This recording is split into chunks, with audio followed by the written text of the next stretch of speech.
katika maisha yetu ya kila siku kuna vitu vinakuwa vinatendeka. Either vimetendeka sasa hivi au vimetendeka jana, au kwenye akili yako unakiwaza cha kesho ambacho kinaleta mwitikio wa aina fulani. Si ndio? Kwa hiyo hisia kwa lugha rahisi ni mwitikio. Na ikija kwenye mwitikio, kama binadamu tuna aina 3 za kuitikia.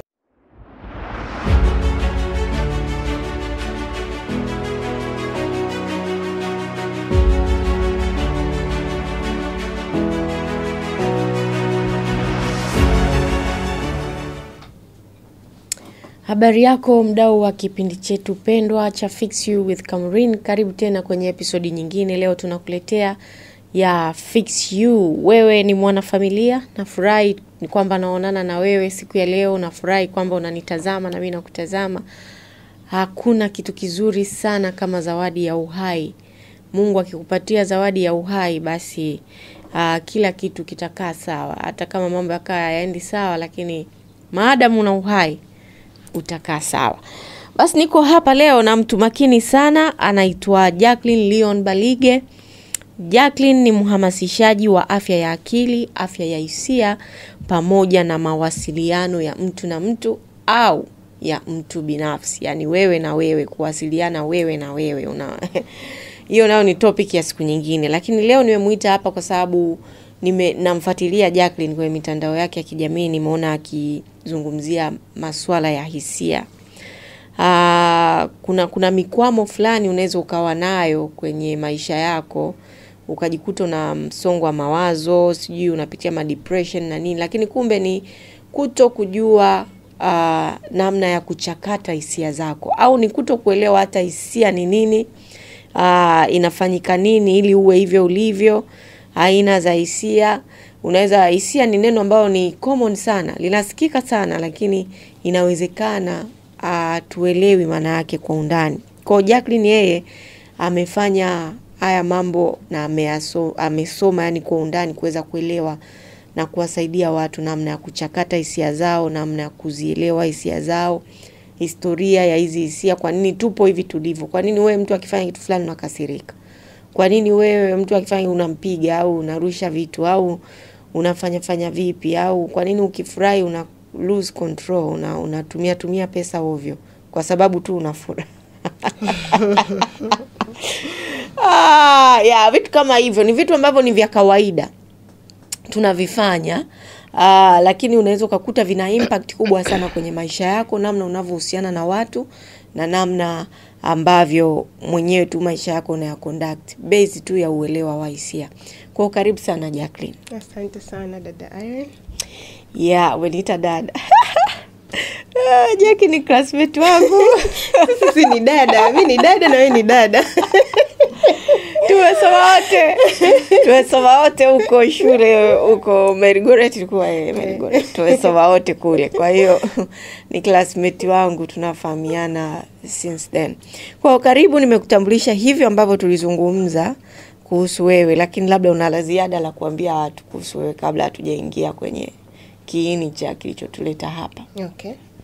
Asante. Nafikiri umekava kwa ufupi hicho ndo ninachofanya, kwamba mimi ni mhamasishaji wa hisia. Sasa kwenye hisia mambo ni mengi sana.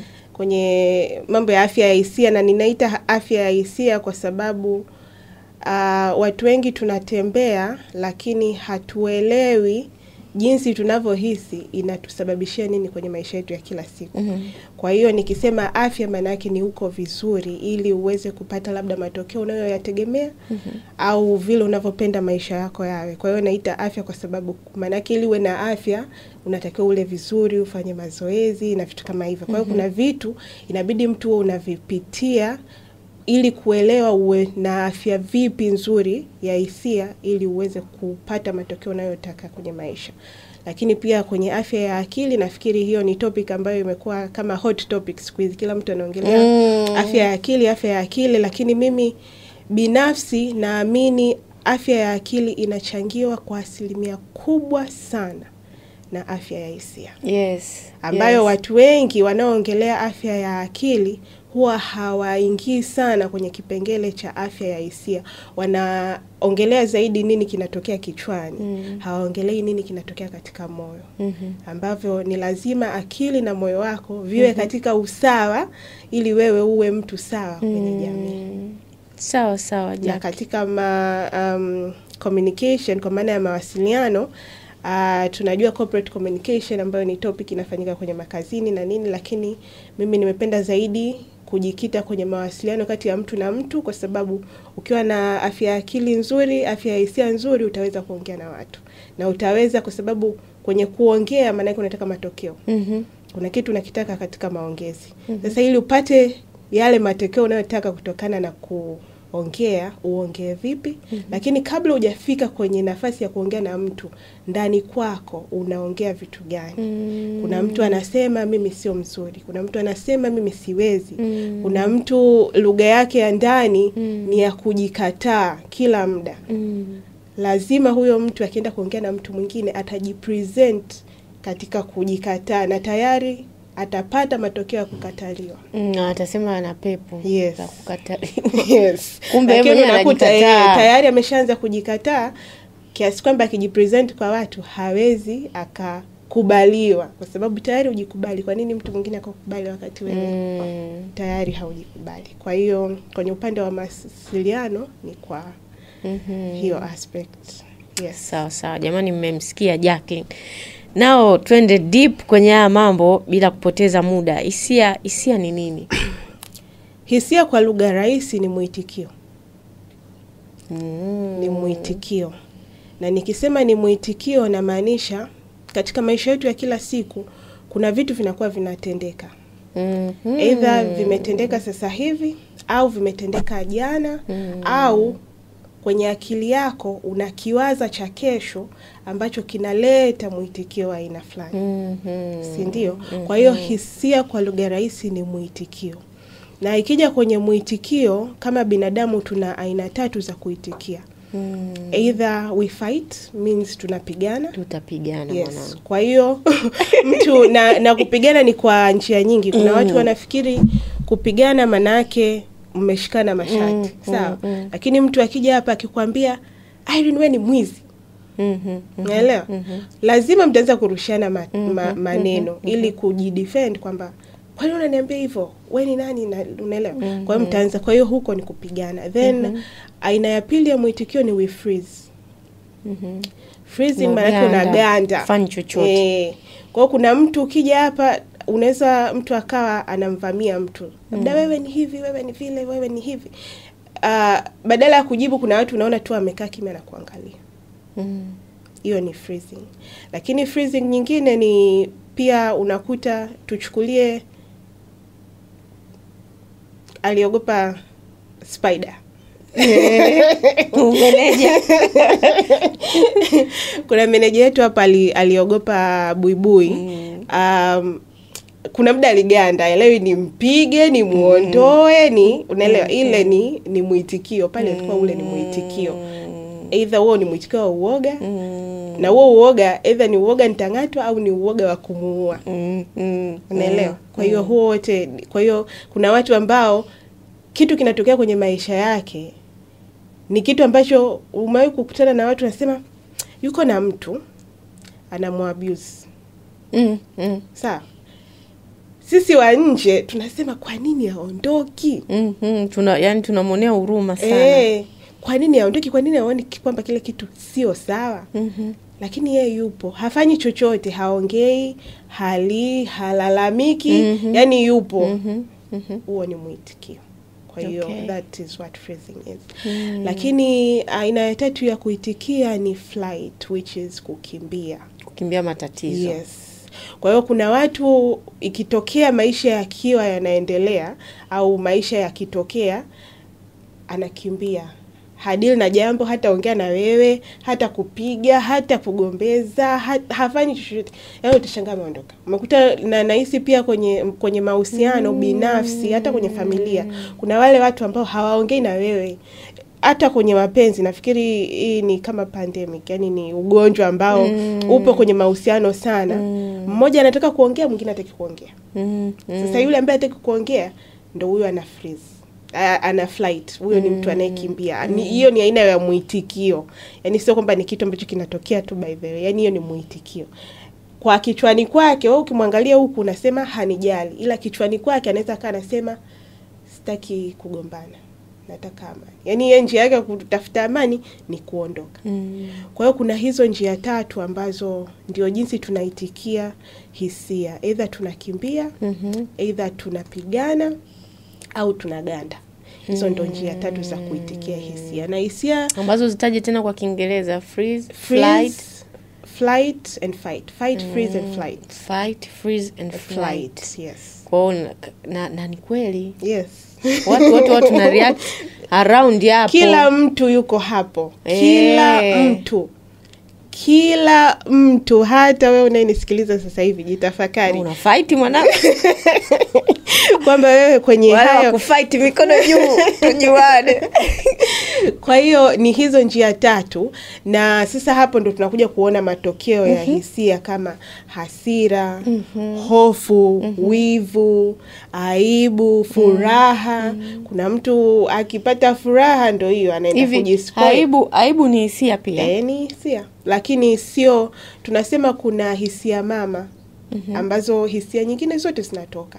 Hisia mama ni shame, tunisaidia Swahili. Ni shame, anger, fear, anxiety na ziko tano. Sasa kutoka kwenye hizo tano hizo ndo kunatokana hayo, yani ndo kunatokea hapo. Shame ni aibu. Ni aibu. Anxiety ni hofu. Yes. Nyingine umesema fear ni woga. Yes. Woga ni tofauti na hofu. Nyingine umesema happiness. Nimetaja happiness, yes. Furaha, hiyo kila mtu anajua. Sasa watu wengi wanajua hisia ya furaha, lakini unajua katika swala kwa nini kuelewa hisia ni muhimu ni kuleta balance. Yes. Sawa. Yes. Kuna mtu akiwa ana furaha anaenda kuambia kila mtu bila kujali kuna maadui hapo. Kuna mwingine akiwa ana furaha, hela iliyoko benki itakoma. Ni kweli. Naelewa. Kweli. Kwa hiyo unakuta hicho kitu hakileti matokeo mazuri, ndio maana tunasema yani kwenye kudhibiti ni maana yake upate matokeo ambayo ni mazuri kwa ajili yako na maisha yako na familia yako na matazamio yako hivyo. Kwa hiyo kwenye huo mzani wa kudhibiti ni muhimu sana, kwa sababu mtu anaweza kusema furaha ni hisia, yani kwa nini furaha?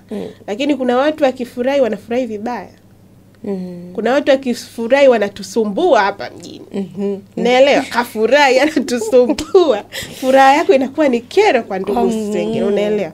Kwa hiyo hisia nyingine zote hapo zinashikanishwa kwenye hizo. Yaani ni kama zina matawi. Zina matawi.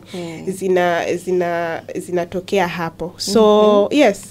Kwa hiyo ikija kwenye swala la hisia kwamba ni nini, tunaitikiaje, aina za kuitikia, lakini pia hisia kama hisia mifano ni nini, ni hivyo.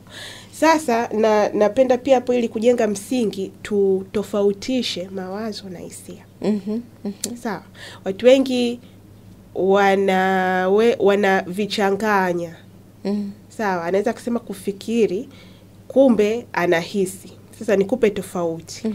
Mawazo ni kusema alinidharau. Hapo unawaza. Yaani fulani alinidharau yule.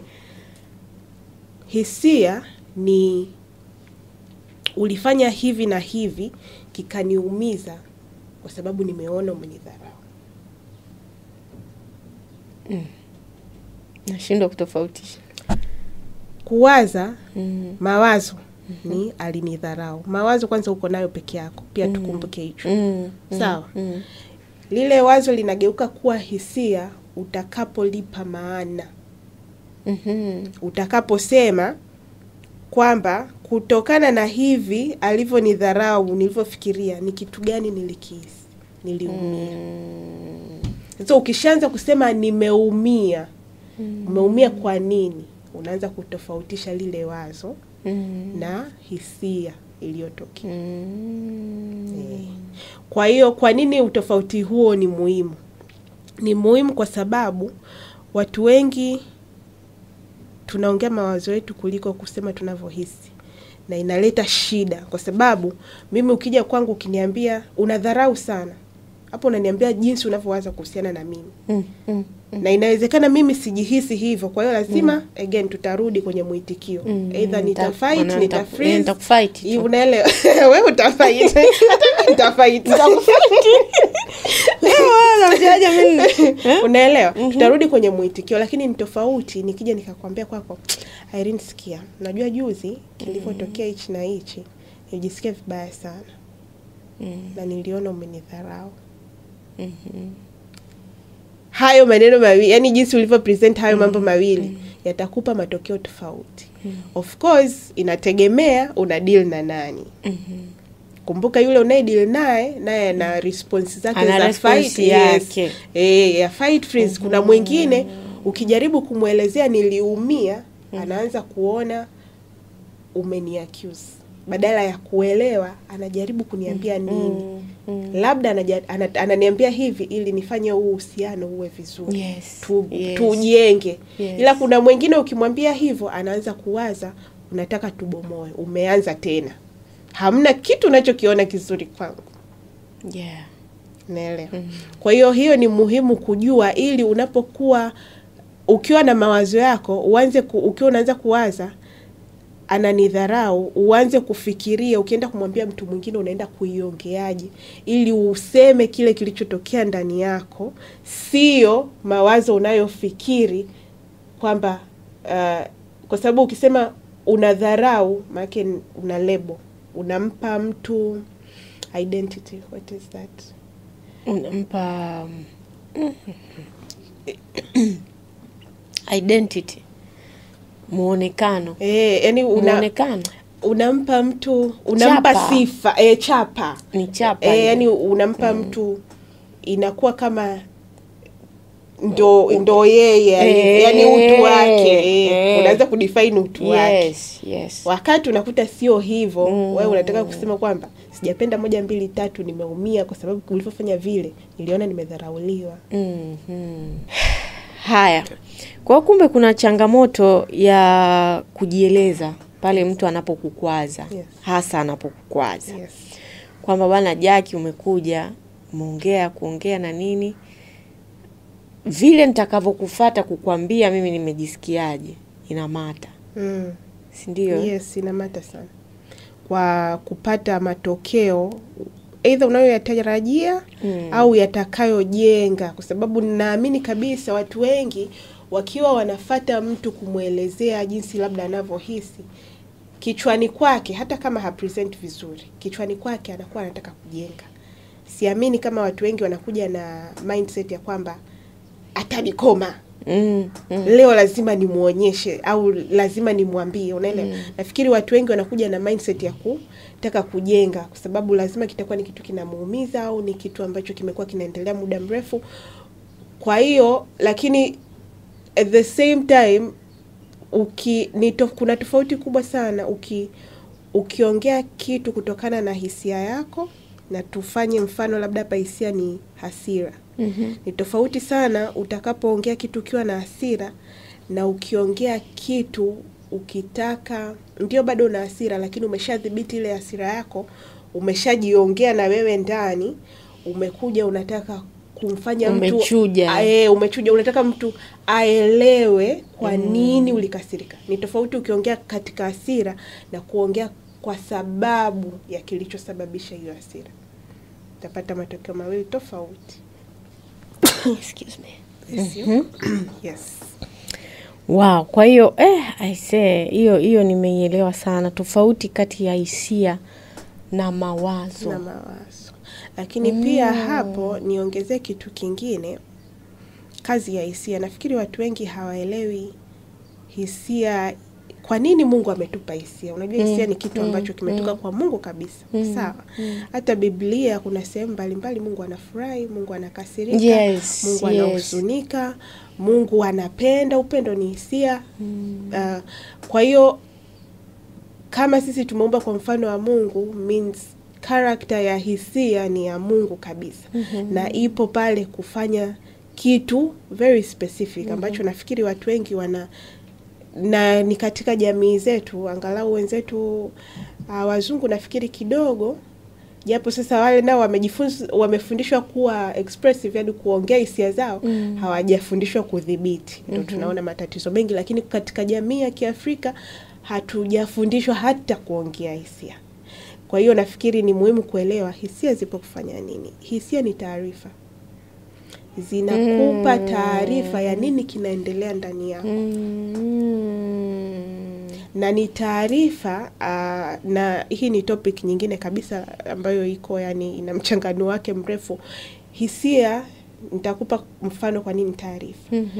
Ukiwa una stress, unaisikilizia wapi? Kichwani. Ukiwa na uoga au excitement, unaisikia tumboni. Sawa. Ukiwa una hasira iko kooni. Hapa. Naelewa. Kwa hiyo nasikia kama yani kuna kitu kimekukaba hapa, unataka, unaelewa. Kwa hiyo ni taarifa ya nini kinaendelea ndani yako. Hiyo ni taarifa. Kwa sababu taarifa ni nini? Ni kitu kinakujuza nini kinachoendelea. Yeah. Kwa hiyo kama tunavyosoma taarifa ya magazeti, tunavyoangalia. Na kama unavyosoma ile taarifa, kuna sense. Kitu inakufanya ndani kwako. Exactly. Sasa hiyo taarifa manake inakuelezea kilichonizunguka au kinachoendelea kwenye maisha yangu, kinafanya nini ndani yangu, ili nikishajua ni nini kinafanya ndani yangu, nianze kufanya sasa mchakato wa kudhibiti, ili nisije nikafanya kitu ambacho kinaweza kikaharibu, kikanipoteza, kikapoteza mahusiano, kikapoteza mawasiliano, kikapoteza uhusiano, yani kikaharibu kitu. Sasa mfano, tuchukulie familia zetu. Sawa. Kwa watu na watu tumekuzwa tofauti, lakini kwa watu ambao wako kwenye familia ambayo haina upendo. Sawa. Mtoto amekuta baba na mama wanagombana jinsi wanavyogombana. Sawa. Amekuwa kwenye hayo mazingira, na siku hizi ndo divorce zimekuwa kama very easy. Zamani kitu chepesi. Zamani mnavumilia humo ndani mpaka kieleweke. Unaelewa? Kwa hiyo mtoto anakuwa akiwa ana interpret upendo kama alivyoona upendo wa baba na mama. Sawa. Yule mtoto kama ni wa kike au ni wa kiume atakuwa mkubwa, aolewe au aoe. Anachojua ni kugombana. Unanielewa? Sawa. Yani ni fire for fire. Unaelewa? Sasa kwa nini hiyo ni taarifa? Mwingine, kuna mtu anaweza na pia inategemea na mazingira. Kuna watu mazingira ya nyumbani kwake ndo mazingira ya jamii yake. Ndo mazingira ambayo yani anakutana nayo kila siku, ndo mazingira ya rafiki zake. Kwa hiyo hajui mazingira mengine.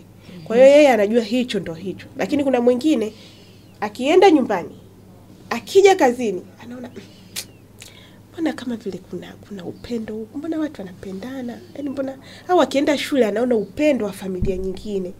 Then pale anaanza kujifunza kwamba kuna kitu hakiko sawa huku. Na pia anakuwa anaanza kutamani kwamba natamani ile amani pale iwe ya kwangu. Sasa kwa nini nakwambia ni taarifa? Inaanza kuwa taarifa pale ambapo unaona hamna uwiano kati ya unachokiamini, unachokitaka na ulichonacho. Ulichonacho ni kukosa amani nyumbani. Sawa. Unachokitaka ni furaha unayoiona kwingine. Kilicho ndani yako ni vita kati ya unachokitaka na unachokiona. Kwa hiyo nafsi zetu zimewekewa unasukwa ndani unakuwa kabisa unaona hiyo ndo taarifa. Sasa kwenye hiyo taarifa unaifanyia nini? Hapo ndo mtu ataanza tajiuliza, hivi atatafuta vitabu, ajifunze like kwani mpaka upendo awe na hiyo akili sasa. Mpaka ndio hicho, ndio maana nasema kwamba ni taarifa, ili ukishaanza kuona hiyo taarifa uanze kujua ni nini, uanze kujiuliza nini kimesababisha, kwa nini niko hivi, nifanyeje, nitokeje hapa hivyo. Kwa hiyo ile taarifa ni kitu ambacho hautakiwi kureact, hutakiwi kuipuuzia. Mfano mtu anaweza akaja tu hapa akakuprovoke, sawa, ukasikia ile inajaa hapa, sawa. Kuna mtu mwingine akishasikia tu imejaa hapa, ngumi karusha. Mwingine akisikia amejaa hapa, anaondoka, anageuka, anaondoka, anasema ngoja kwanza nikatulie. Amefanyia kazi ile taarifa kwa usahihi. Kuna mwingine hana muda wa kuprocess ile taarifa inasema nini. Kuna mtu tayari anajua hapa hasira inanipanda, nikiendelea kumsikiliza huyu haya maneno yake, anaondoka. Kwa hiyo ni muhimu kuelewa kwamba hisia ni taarifa, yani hisia sio na hasira pigana. Sio na upendo basi ngoja nijiachie. Niue leo na furaha. Unaelewa? Kwa hiyo ni taarifa, hiyo taarifa unaichakata. Ukishaichakata huko ndani kwako, na tutaielezea baadaye kwamba jinsi gani utachakata ili uweze kupata matokeo. Narudi kule.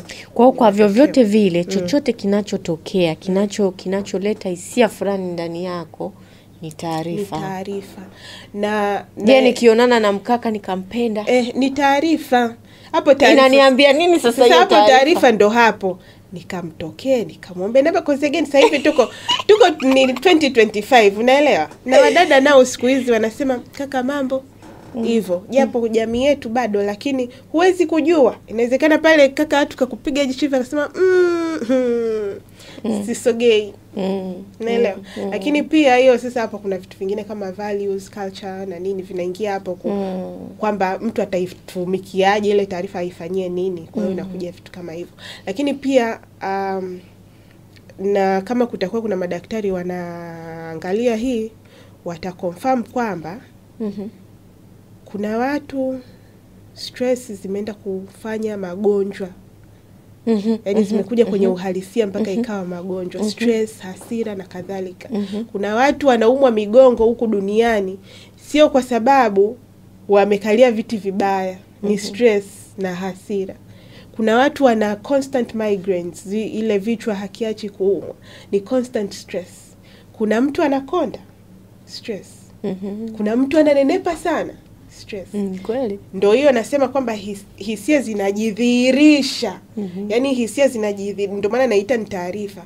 Kwa hiyo inabidi ujiangalie kwamba mimi ndani kwangu kuna watu wana ulcers.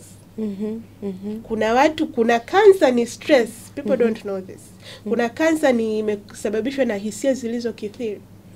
Naelewa. Na nyingine zinaenda kujidhihirisha mpaka watu wanakufa. Hizo zote ni hisia zinazojidhihirisha. Hizo zote ni hisia zinazokupa taarifa kwamba work on this. Kadri unavyoambavyo ufanyii kazi ndio ina manifest kwenye mwili. Sasa watu wanafikiri hisia zinaishia tu kwenye kupigana na nini, lakini zinakuja kumanifest kwenye vitu kama magonjwa. Kwa hiyo point ya kwamba ni taarifa, nataka watu wapate kwamba waelewe, wawe makini na wanasikia nini ndani yao. Unapopata taarifa, hisia yako inakupa taarifa.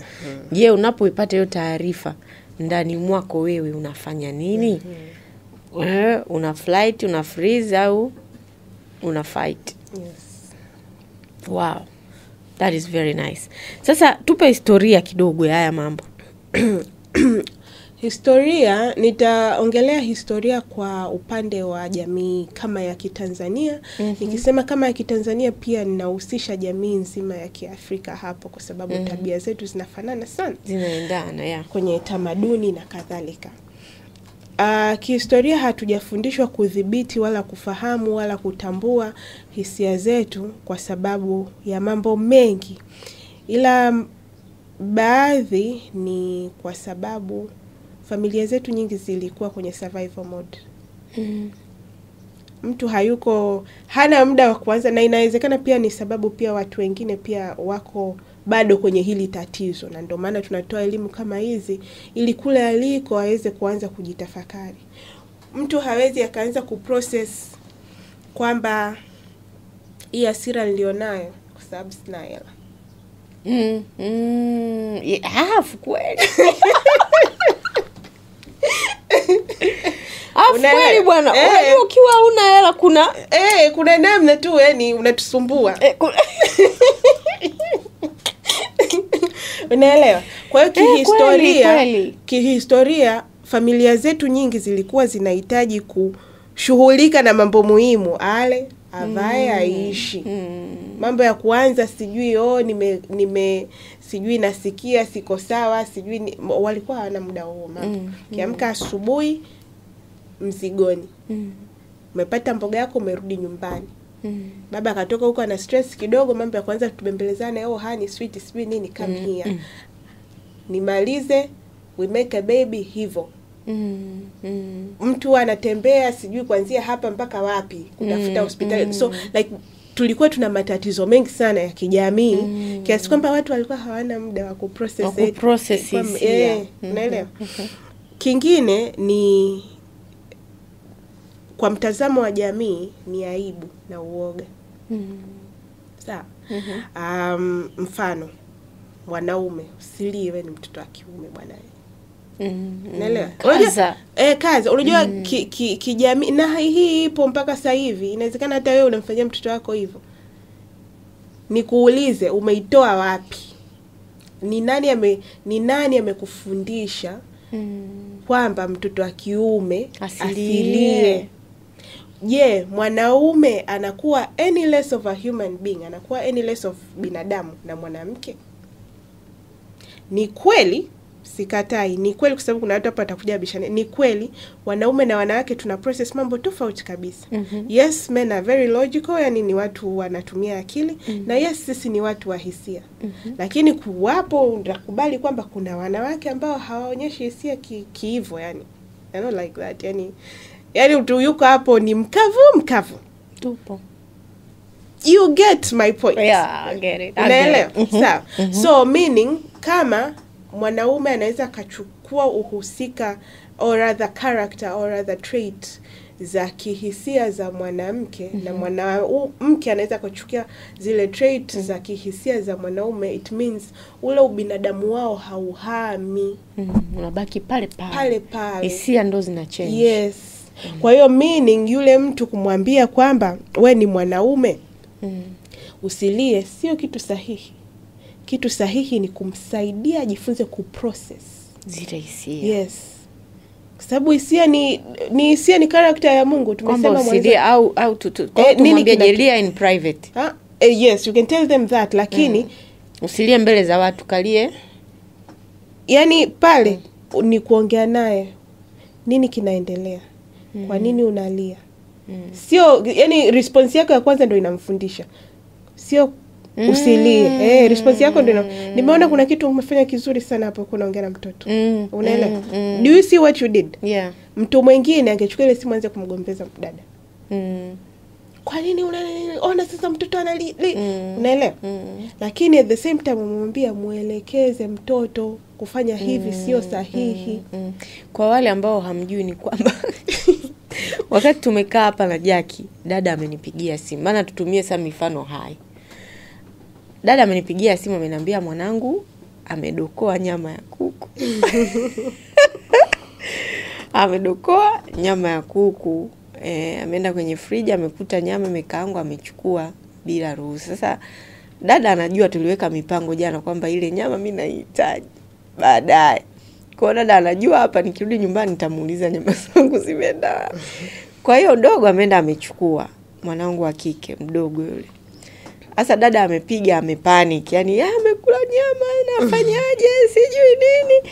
Mimi nikamwambia usimfokee mtoto, mwelekeze, na maana amefanya hivyo hajui cha kufanya. Yes. Yani hajui kama anatakiwa aombe au afanyeje akitaka nyama. Kwa hiyo mwelekeze kwamba siku nyingine ukitaka nyama njoo niombe hivyo. Yes. Sasa sijui dada amefanya vipi, ila nitajua nyumbani. Kwa hiyo unaona kitu kama hicho. Kwa hiyo ni the same processing kuliko kuenda immediately unamwambia mtoto akiume bwana usilie. Jaribu kushuka chini pale alipo, kumuelewa. Yes. Ushuke mpaka pale umuelewe. Ukishamuelewa uelewe kwa akili yake ya jinsi alivyokiprocess hilo jambo. Alafu uanze kumuelekeza siku nyingine ikitokea hivi, fanya hivi na hivi. Sawa baba hivyo. Ukitoka hapo huyo mtu ataenda kwenye ofisi za watu asilipikie mabosi. Ataenda kwa mke wake asimpige kwa sababu anasema hajui sasa kuprocess. Yaani hajui afanyaje, akikasirika hajui afanyaje. Kashaambiwa asilia, afanye nini? Unaelewa? Lakini ukiwa unamsaidia kupita, kwa sababu pia kitu kingine watu wanasahau, hisia inapita. Nani ana furaha iliyobaki? Nani ana hasira inayokaa siku zote? Nani ana huzuni inayokaa siku zote? Na hapo mbele pia hiyo ni topic nyingine kabisa, lakini nataka tu kutouch base kidogo. Watu wengi wanasafa kwa sababu hawajui kuachilia hisia. Kumbuka ni taarifa. Taarifa maana yake unaiconsume, inakupa kitu unachotakiwa, then you process it, then inakupa matokeo.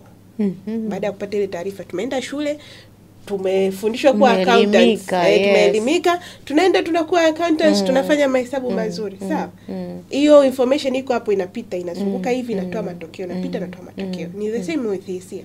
Taarifa imeingia, unaichakata, itoe matokeo. Sasa watu wengi wanabaki kwenye hisia zao hasa zikiwa mbaya. Ndio unakuta mtu, na nitatumia pia mfano huu, inaweza kaa inakugusa in a way, lakini unakuta mtu umekutana na watu wana mourn for 25 years. Yeah. Why are you mourning for 25 years? Because I love the person. Yes. Yeah. But then ni kuelewa it does not take the love away. Yes. Yeah. Huo ni uelewa like mimi kuamua kupona, kutafuta namna ya kupona kupitia hiyo grievance, kwa sababu pia grievance ina stage zake. Kuipitia, kuichakata, including kuongea, kulia, unaelewa? Hizo zote ni process, kulia na vitu kama hivyo. Hiyo ni process. Yaani hivyo vyote sijui kulia, kuongea, kuhuzunika na watu nini. Hiyo ni process, unachakata ile hisia. Sawa? Unaitoa, ukimaliza unaanza kujipenda, unaanza nini, mtu anakufuata, you're like, oh you look interesting, okay let me give you a chance, let's go on a date na vitu kama hivyo. You start processing. You start processing. Kwa mwisho wa siku haimaanishi ukiwa unaendelea na maisha, kwa sababu maisha hayasimami kwenye hisia yako. Yeah.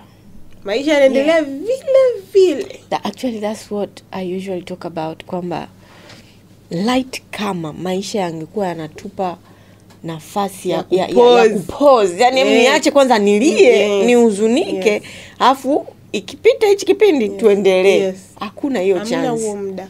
Kila kitu kina roll as usual.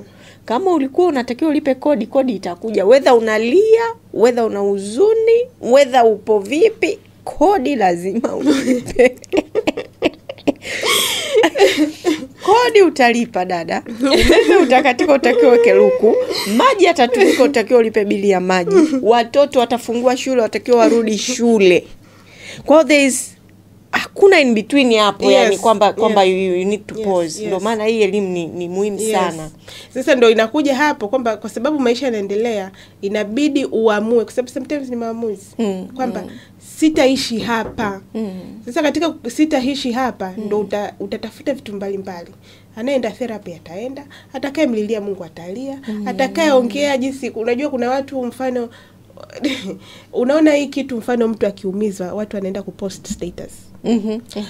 Watu huaga, kuna watu wanawasema, but mimi nawaelewa kwa sababu kitu ambacho watu hawaelewi.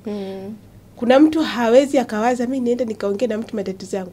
Atapost hapo status zake za huzuni awaseme wanaume na wanawake, unaelewa? Kwa mtu mwingine mimi huwa nawaelewa kwa sababu that is processing. Kwa hiyo pia niwaambie watu out there, ukiona mtu wa hivyo, ndio watu tunatakiwa tufanye balance na nini, lakini either kama humsaidii huyo mtu, usimuongezee maumivu yake, kwa sababu kuna watu hawana msaada wowote. Yaani uko pale unamsema, what are you helping? Kama that's not your unamuongezea burden. Kama hicho sio kitu chako, mwache aende up. Mwache a process anavyo process. Kama hakikuumi, hakikuumizi, like unaelewa. Let it happen, kwa sababu hiyo ni processing. Kwa hiyo watu tuna process tofauti. Kwa hiyo yes, so sababu ni kwamba ni aibu, na watu wanaogopa aibu. Na watu wanaogopa pia kuhukumiwa. Nimesema upande wa wanaume, lakini mwanamke pia anaambiwa usionyeshe hasira. Hiyo sio yes. Wanawake atufanye hasira. Eti. Sasa kwa mimi sina hisia. Unanielewa? Kwa hiyo again ndo hiyo kwamba ni lazima tuelewe kwamba yani badala ya kutuambia hivyo, mimi watufundishe kama hivi basi, yes. Kwamba you know what, ukiwa na hasira kuna namna ya kuzidownload na kuzipresent. Sasa hapo tunakuja kwenye tatizo lingine, kwamba hata hao waliokuwa wanatuambia usiwe na hasira na nini, hawakujua what to do. So they did what they knew best, yes, by then. Yes. So hata wao hawakujua kuprocess za kwao. Kwa hiyo walikufundisha wanachojua. Unaelewa? Ndio maana tukiwa wakubwa tuheshimu sana wazazi. Unajua na kuna watu inawezekana wameumizwa na wazazi, but nitakwambia hivi, mzazi wako alijifunza kukulea wewe ulipofika. Yeah. Hakuwa na, yani hakuwahi kupata orientation kwamba baba yangu kwamba Mungu alimpa prior na kupa mtoto anaitwa Jackie, atakuwa hivi na hivi, msimlee hivi na hivi na hivi, ili awe na kusudi langu hili na hili. Unaelewa? I hear you. Kwa hiyo kila na sio, unajua kuna watu wanafikiri kwamba ukiwa na hii ni topic nyingine, lakini wanafikiri wazazi wanalea watoto wote sawa. Sio kweli. Sio kweli kabisa, kwa sababu mtoto wa kwanza anaweza akaja ukiwa una hela. Akija mtoto wa tatu ushajipata, yes. Utamtreat kweli kama ulivyomtreat mtoto wa kwanza? No. Mtoto wa katikati atalelewa tofauti, kwa sababu ni rahisi yeye kusaulika. Wa kwanza alikuwa na attention, wa mwisho ndo ana attention sasa hivi. Wakati yupo, kuna mambo inabidi ajisort mwenyewe. Exactly. Unaelewa? Na hii pia ni changamoto kwa wazazi. Wawe very mindful ya jinsi wanakuza watoto wao. Kwa sababu hawa watoto watatu, mimi kuona kwenye familia mtu anasema hivi, wewe mtoto wa nani? Yaani mzazi anamwangalia mtoto wake anasema hivi, wewe mtoto, siblings hawakuelewi, wazazi wenyewe hawakuelewi, ndugu hawakuelewi. Yaani wanaanza kusema wewe mtoto wa nani? Lakini unakuta kwenye yale makuzi, inawezekana wewe mtoto umemkuza tofauti kabisa. Inawezekana upendo aliokuwa anautaka kwako hujawahi kumpa. Japo wewe unahisi umelipa ada, umesijui nini. Aisee, hapana, kulipa ada na kutimiza majukumu yako kama mzazi haimaanishi umejali hisia za mtoto wako au kumtimizia sehemu yako kama mzazi katika maisha yake kihisia. Katika vitu najitahidi sana mimi kwa watoto wangu ni kuwa emotionally available for them. Very important. Yani, uniquely for each one. Yes. For each one. Sasa huyu mdogo huyu anaonaga kama nampendelea sana kakake. Ananambia kabisa verbally kwamba mama unampenda sana Shama. Unaona? I'm like no, mbona wewe na wewe nakusikilizaga. Sasa hiyo unatakiwa ameitoa wapi hiyo? Kimchimba mtoto you will get, unawezekana ni kitu very minute ulifanya. Kwa hiyo lazima hiyo uichimbe. Kwa nini unasema hivyo mtoto wangu? Kwa nini unaongea naye vizuri? Kwa nini unasema hivyo? Kwa nini unahisi hivyo? Kwa nini anakupa mifano? Yaani ataanza, kwa sababu pia watoto wakiwa wadogo wewe ulimnunulia hivyo Sasa ikitokea hivyo make a mental note, kwa sababu hiyo ndo ana express. Tunamshape sasa. Wengine wana ignore. Ni mtoto tu bwana.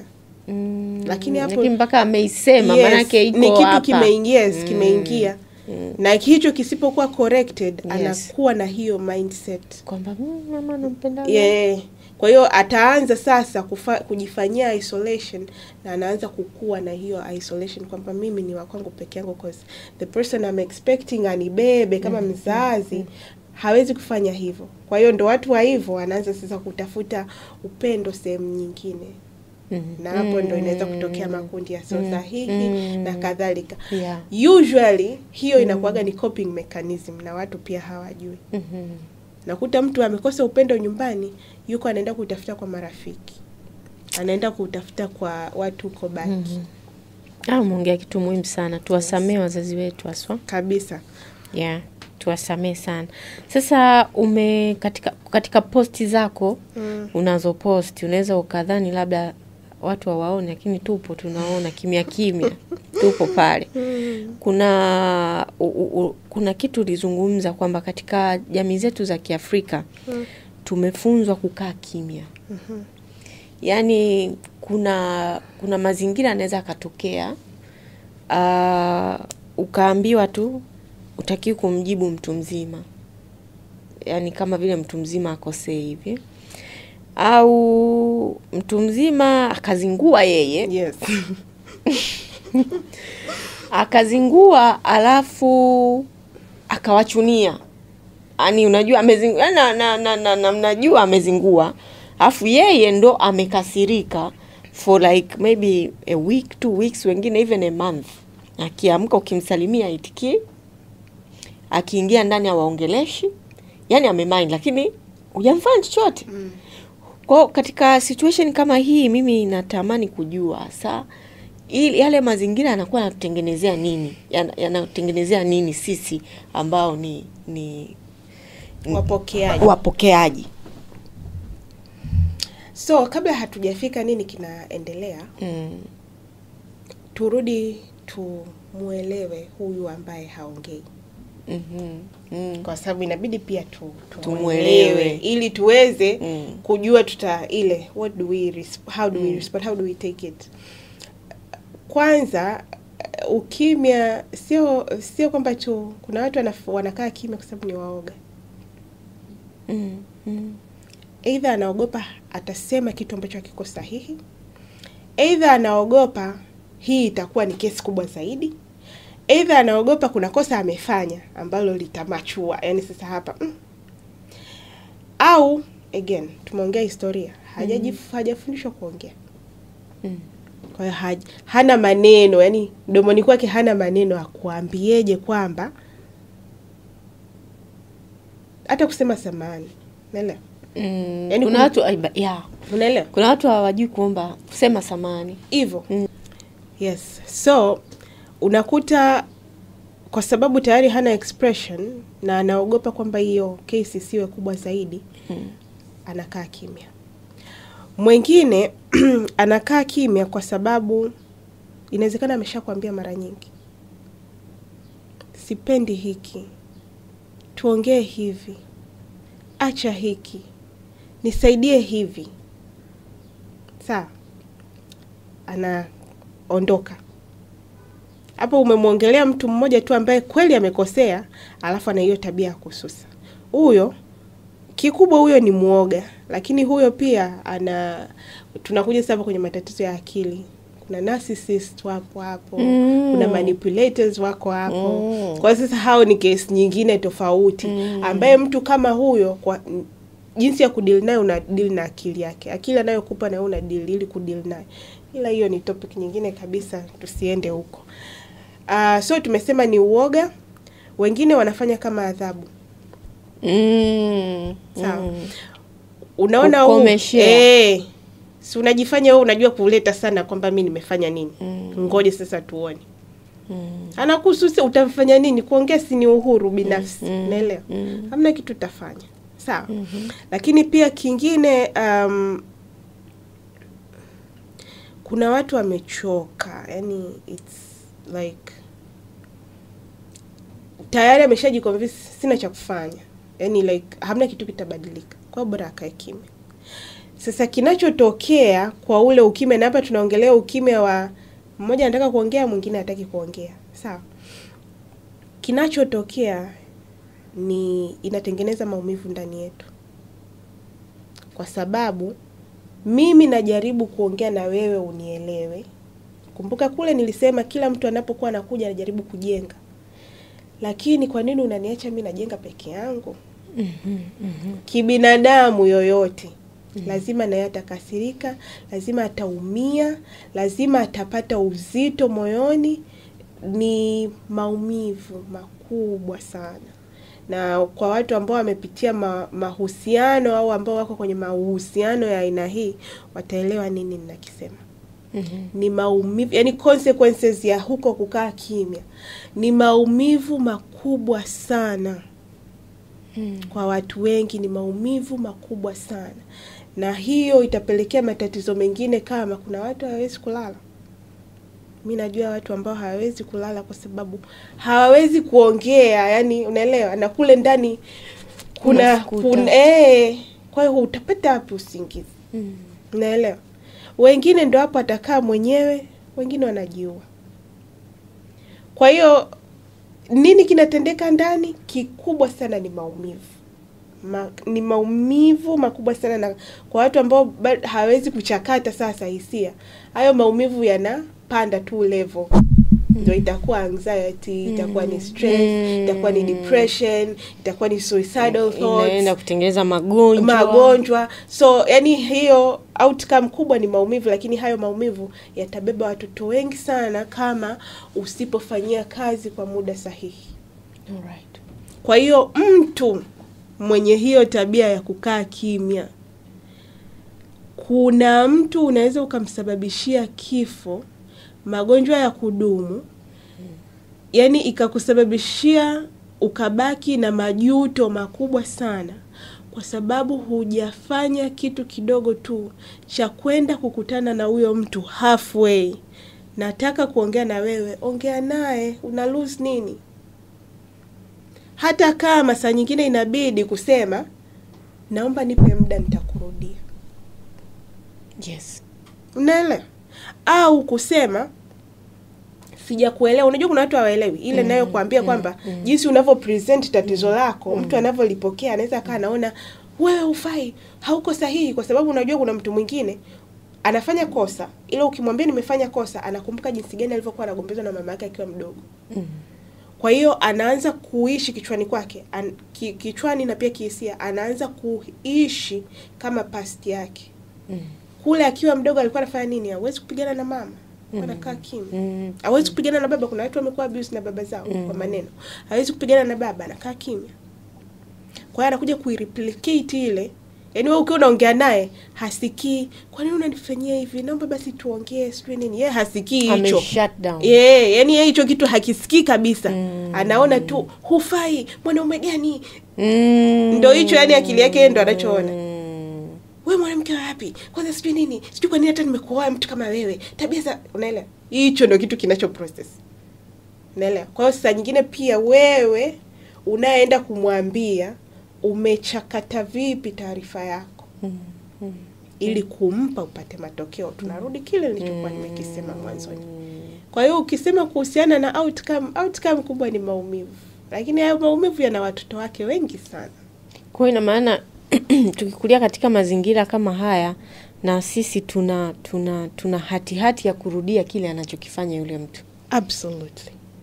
Huoni na watu walio single, they can relate to this. Mahusiano, unakuta mtu mahusiano yake yote yana character ya the same person with different faces.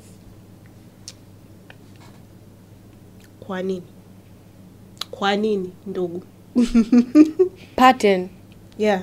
So why do una pattern? Yes. Kwa hiyo nasema kwamba kwa hiyo unakuta yes, that's what happens, kwa sababu usipochakata hisia, ndio maana haya mambo ni muhimu. Usipochakata, dunia au maisha yatakufundisha somo hilo mpaka ulielewa, mpaka ugraduate, ndugu yangu.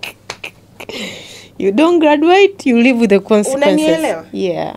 Yani like yani kitu natamanigi ni rudia hiyo sentence. Dunia maisha yatakufundisha somo hilo mpaka ugraduate. Litajirudia tena. Litajirudia. litachukua sura tofauti. Yani kwamba kama ni mwanaume anakuabuse, atatoka kwanza, utamwacha, Mungu atakusaidia, utatoka. Atakuja wa pili, utamwacha, Mungu atakuja, utajifunza wewe mpaka ugraduate. Yani utajifunza mpaka ugraduate. Bahati mbaya sana. Watu wengi hawafiki kwenye level ya kugraduate, wana compromise. Naomba nitumie hili neno. Sijui Kiswahili chake ni nini. They compromise by, tuchukulie kwenye ndoa, they go marry that person. That's compromise. Kwa sababu ndani kwetu najua, kwani wewe Irene ukiwa unasikia maumivu hujui? Najua. Kwani mtu akiwa anakukwaza hujui? Najua. Ukiwa huna furaha hujui? Najua. So why are you choosing this guy? And na kingine pia nimetumia neno zuri, choosing. Maumivu yetu mengi sana ni tunayachagua. Naomba niwape taarifa, tunayachagua. Watu wengi sana wajui hiki kitu. Watu wengi wanaangalia nje. Irene, umenifanya hivi, umenifanya vile, wewe sio hivi. Na tuna makundi hapa sasa hizi, mimi naangalia watu nikipita kwenye social media, kuna vita kati ya wanaume na wanawake. Kwa sababu kuna mwanamke alimuumiza mwanaume na kuna mwanaume alimuumiza mwanamke. Sawa. Wakajenga hii, wakarudia hizo pattern zao. Lakini ngoja nikuulize kitu kingine. Kati ya wewe na watu wako wote waliokuumiza, nani common person? Ni mimi. Nani ana matatizo? Ni mimi. Kwa nini nianze kusema wanaume hawa nini, sijui nini? Kwa nini nisiseme mimi nina matatizo gani? Kwani kwa nini unachagua wale? Kwa nini unachagua wale wanaokuumiza? Kwa nini usiseme hivi mimi nina matatizo gani mpaka mimi ndo napata partner wa aina hii kila siku? Definitely. Kwa hiyo naona yani tunachagua maumivu yetu. Kama ile nilosema, mtu anakaa kwenye grief miaka 20-25. Kiakili umefika 2025, ila kihisia uko mwaka 92. Ndio watu wanaishi hivyo. Naelewa. Kwa hiyo ni kitu fulani hivi, mimi nakuwa naelewa both sides, na hata wale ambao wanakuja kwangu, kwa sababu pia nafanya therapy sessions za watu wa moja kuwasaidia kuchakatua. Na ndio maana pia therapy ni muhimu, kwa sababu watu wengi hawajitambui. Sasa wa Tanzania wengi therapy huwa kama tunaona sijui namna gani. Ndo elimu kama hii. Kwa sababu nikija hapa nikiongea kwa sababu kuna vitu kuna mtu nitakuwa nimemgusa kwa namna fulani, atakuwa amejitafakari yeye mwenyewe hivi ndo hapa sasa ukishajiuliza hivi tafuta msaada, kwa sababu tayari huna huo uwezo. Una uwezo. Hii ni taarifa ambayo sasa labda tumalizie Jackie, tumezungumza my friend. Nilijua tunatumia dakika 30 hivi. Kwa kumalizia sasa, hiyo process ya kuchakata hisia ndo hatuijui. Sisi tunajua karusha, nimerusha, au amekaa kimya, au amefanya, however ile response inavyokuwa. Mimi natamani kujua afterwards unawezaje kuchakata hisia zako na kurudi kwenye mstari kawa clean. So cha kwanza kutambua. Ambayo nafikiri kikubwa hapa, kama nikisummarize chote ambacho tulikuwa tunakiongea leo, ni kuleta utambuzi, self awareness. Ni kutambua nini kinaendelea, ni kutambua hiki kinaweza kumaanisha nini, ni kutambua kwamba sasa nasikia hasira, ni kutambua sasa nasikia maumivu. Kuna watu wanachanganya maumivu na hasira. Ni kutambua hii ni pride, cause again naelewa, ni kutambua kwamba hichi kitu kinachotokea huko ndani kwangu ni nini, yani ni nini. Tatizo ni yule au tatizo ni mimi? Kwa sababu mara nyingi sana tunasahau kwamba na sisi ni matatizo. Naelewa. Kwa hiyo cha kwanza ni kutambua nini kinatokea. Labda nahisi kukataliwa, nahisi kuchoshwa, nahisi maumivu. Ukishatambua hapo, tunakuja sasa kwenye hatua ya pili ambayo tunasema unaweza sasa ukaanza kuwasiliana wewe ndani kwako, kwamba mfano tuchukue nina maumivu. Sawa. manake ndani kwako utaanza kutafuta nimeumia kwa sababu gani. Sawa. Je, kwenye haya maumivu ni viable au sio? Kuja tuchukue mfano mdogo ambao ni very simple. Sawa, tuchukulie wapenzi. Wapenzi tu kawaida hata kwenye ndoa, sawa? Umempigia simu umemwambia pitia sehemu fulani chukua hivi na hivi. Hasa sisi wanawake tuna hizi drama ndogo ndogo mpesa zina kichwa na miguu. Pitia sehemu fulani, pitia hivi. Mwenzako kukwambia nakuja sasa hivi au labda niko njiani. Kwambia pitia sehemu fulani hivi. Unajua wanaume anaweza akakutana na mshikaji wake hapo katikati. Ikaanza story kakusahau wewe na kitunguu chako ulichomwagiza ambacho unakisubiri ndani ukipike. Unaelewa? Yeah. Unaona hicho ni kitu kidogo. Hapa tukikiongea si ni kitu kidogo. Kidogo Unaelewa? Lakini sio kidogo sana. Hapo unachaka, unaelewa? Sasa ngoja nikupe. Kwenye situation hiyo kuna dada nyumbani. Dada, nenda hapo kwa nani leta vitunguu viwili maana mpaka baba aje hapa. Mpaka sasa hivi aje. Hapo umetafuta solution. Yes. Sawa.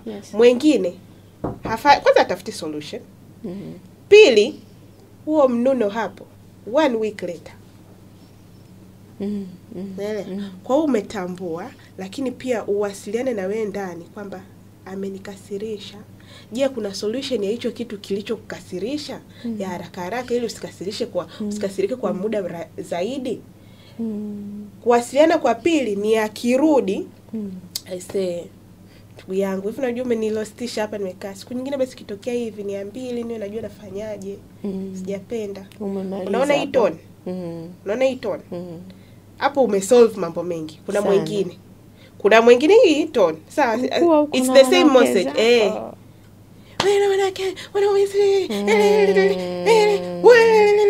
Baba watu kaka kimya na kuangalia.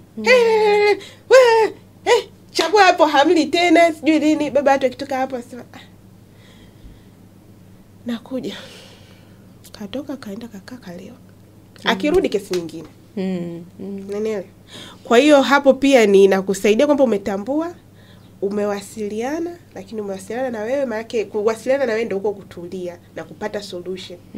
Kukiwa kuna mtikisiko hauwezi kupata solution. Sawa. Kingine pia tumia pause. Like don't react. Kaa kimya, pause kidogo, process kidogo. Je, ili kitu ni tatizo kweli? Maana kuna tabia tunatengeneza matatizo afu vitoto sio matatizo. Kwa hiyo pause. Kingine usitumie ukimya kama silaha. Watu wengi wanafanya hili jambo sana. Lakini haya mambo yote yanajengwa kule kwenye kutambua. Ukitambua maana yake utatafuta solution ya kila tatizo. Kwa hiyo nikisummarize kwa ufupi sana. Tambua, alafu pause, alafu wasilisha. Tambua, pause, wasilisha. Sasa si wengine tunatambua na kuwasilisha. Tunaruka pause. Tunaruka pause. Ladies and gentlemen, huyu ni Jacqueline Leon Balige na I say Jackie itabidi urudi tena. Tuongelee mambo ya narcissist. Wale watu. Maana nimeona watu wengi sana wanaishi na hao watu na afya yao ya akili kidogo imeyumba. Yes. Na tutakuja tupange session nyingine uje utuelimishe. Na wewe ambaye unatutizama una swali gani kwa Jacqueline? Unataka aje afix wapi? Because you can see ana uelewa. Haya mambo sio kwamba amekurupuka. Maana nikakwambia nimemfuatilia kwa muda mrefu Jackie. Lakini I think this is the right time. Yes, it's the right time. Nimemfuatilia kwa muda mrefu, unaona unahatua kwa hatua. Mpaka hapa alivyokuja kuzungumza wewe mwenyewe unaweza ukaona kwamba Jackie kweli amebobea kwenye hichi kitu ambacho anakipresent kwenye social media. Kwa nafurahi sana kwanza yeye kuwa rafiki yangu. Sinaga rafiki boya. Sinaga rafiki boya. Kwa hiyo nafurahi kwamba ni rafiki yangu, lakini nafurahi kwamba amekuja leo kutufix kidogo. Kwa kweli nimefixika. Na tuchukue yale ambayo ametufundisha basi tuyafanyie kazi. Jacqueline, sasa ni wakati wako kusema unapatikana vipi kwenye social media au mtu akikuhitaji anaku access namna gani? Okay. Asante sana. Mimi kwenye social media napatikana kwa jina langu Jacqueline Leon Balige. Kwenye Facebook, Instagram pamoja na TikTok. Kwa sasa niko kwenye hizo platform mbili pamoja na YouTube. However, YouTube is a work in progress. Kwa hiyo hivyo ndo napatikana. Lakini pia nafanya corporate trainings kwa mambo ya emotional intelligence. Kwenye upande wa makazini na kadhalika. Kwa hiyo yes. Alright. Hivyo ndo jinsi ya kunipata. Haya, ukihitaji msaada zaidi, maana tumekupa taarifa. Tumekupa taarifa. Na hii taarifa naamini imefika kwako. Imefika kwako kwa wakati mwafaka na muda maalum kama huu ili uweze na wewe kusaidika. Ndio maana ili jukwaa liko hapa kwa ajili ya wewe kupiga hatua kuelekea katika usahihi, katika wholeness yako. Yani katika ukamilifu wako. Nikisema labda hivyo. Majina yangu mimi naitwa Irene Kamugisha, ni host wako wa siku zote. Napatikana Instagram, napatikana Facebook, X, TikTok, you name it. Jina langu ni hili Irene Kamugisha. Wewe ndo mara ya kwanza unanitazama, basi hakikisha umesubscribe, umekuwa mwanafamilia hapa, maana wewe ni familia. Mambo tunayofanya hapa ni ya kifamilia familia. Wewe ni familia, hakikisha umesubscribe. Alafu kisha subscribe hakikisha unawaambia na wengine kuhusu Fix You tuweze kufikia watu wengi zaidi. Mimi nafurahi sana watu wakipiga hatua kwenye maisha yao. Na naamini hiyo energy inanirudia pia, naweza kupiga hatua vizuri. Kwa mpaka hapa tumefika mwisho wa kipindi, tukutane tena kwenye episode ijayo.